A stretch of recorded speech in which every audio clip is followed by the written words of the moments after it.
How I helped hundreds of students master their GCSEs.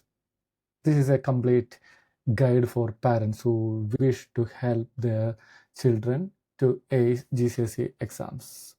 In this video, I am going to walk you through my exact tutoring framework and how you can transform your child into a winning student. These are the problems we face in secondary school education.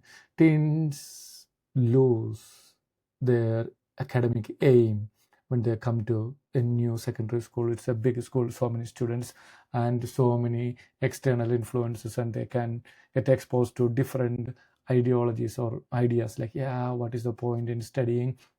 You can become a YouTuber, TikToker, or do something drop shipping and all sort of bright ideas, and they trust their peers more than us parents. And they soon get interested in social media, video games, and all sorts of distractions are waiting for them. In fact, all these media are trying to gain attention from you, me, and every individual out there, and they will be trying their level best to grab the attention.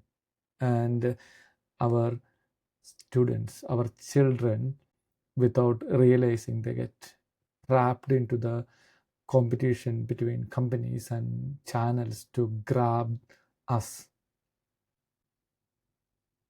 That is the danger of the society.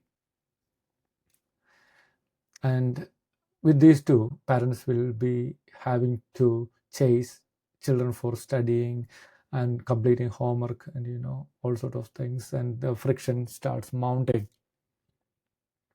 And this leads to the next point. Parents will look for tutoring and they don't know how to identify a good tutor or average tutor, excellent tutor. They pick up a tutor, whatever is coming in front of them, whoever is coming in front of them, and chances are that the tutor may not be aware of the exam system, education system in England fully, and as a result they might know the content very well and they might know how to write the questions, but the strategy, the way questions are asked, like in England, the levels of questions are like AO1, AO2, AO3. I have seen so many parents unaware of this, so many tutors from abroad and completely unaware of these different tiers of assessment objectives in exams. They should be well aware and prepared to train our children to cope up with all these levels of assessment objectives. And there we have another problem, like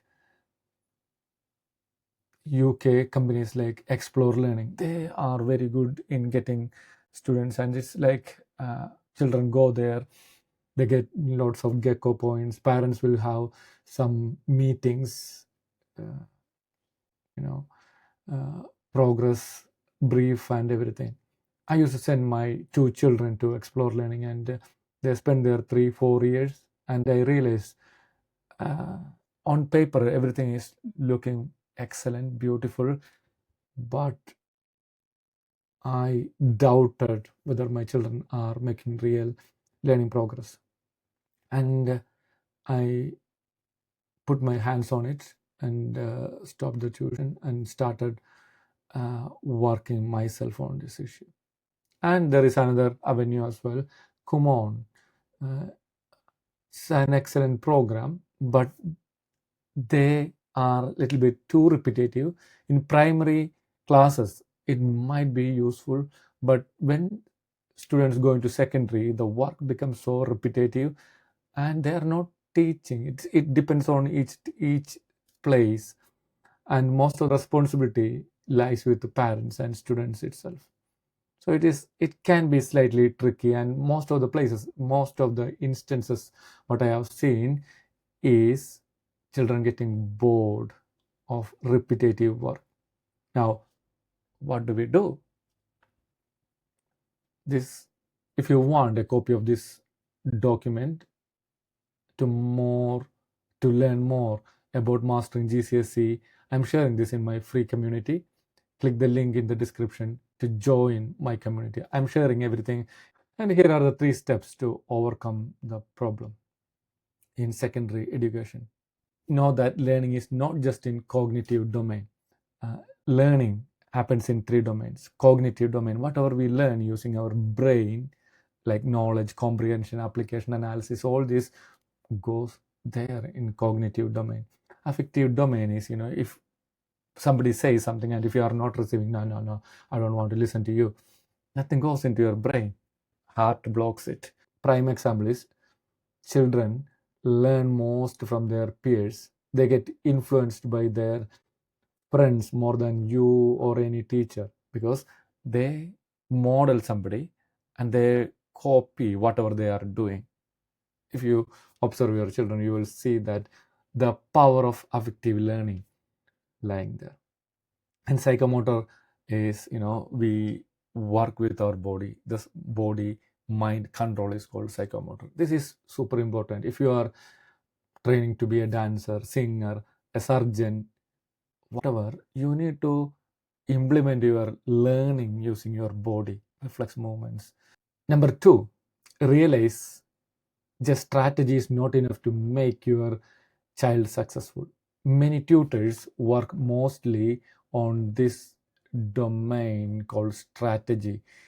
They will provide conceptual clarity, give problem solving practice, personalized learning, everything is provided there. But to make something exceptional, a student exceptional, you need to work on mindset and environment as well. In Jothi learning, we try to work on all the 3 axes to make a uniform boost to the student, to make them exceptional. And we'll be working on environment as well. This is crazy how important the environment is. I had a student who was so hesitant to tell his friends that he is studying, because they mock him, they laugh at him when he says, yeah, I'm learning, I'm studying. No, there is no social acceptance in that group. So we had to tell him that don't tell them. Yeah. And that social acceptance is very big for children. So if you want to scale Mount Everest, you have to associate yourself with somebody who go to Mount Everest. They will cheer you, they will support you. This is very important. And all this revolve around the central circle where goals. If you ask the student, what is your goal, what is your purpose, and if they are undecided, we should help them. If they have some goals and ambition, it's very helpful giving them energy and direction. And the 3rd step is knowing the knowledge is not enough. You need to practice. Many students think that, yeah, I know this, but exams are timed. Knowing is not enough. You should be able to practice it. You should be able to deliver it in that particular time.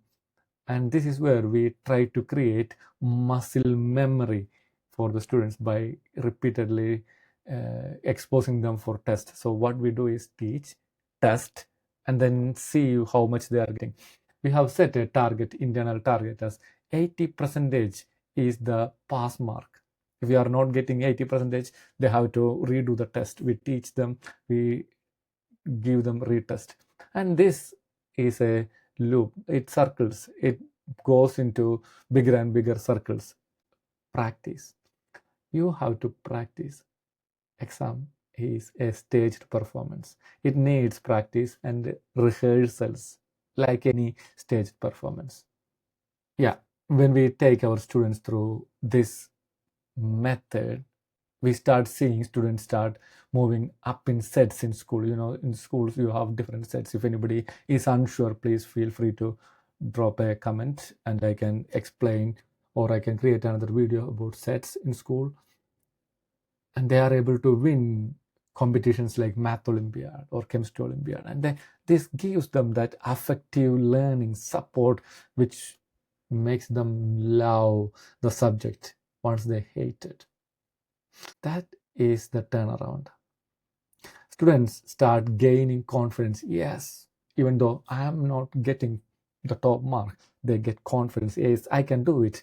Once they get that confidence, they are unstoppable. Okay, for those who are interested to learn more, feel free to join our free community.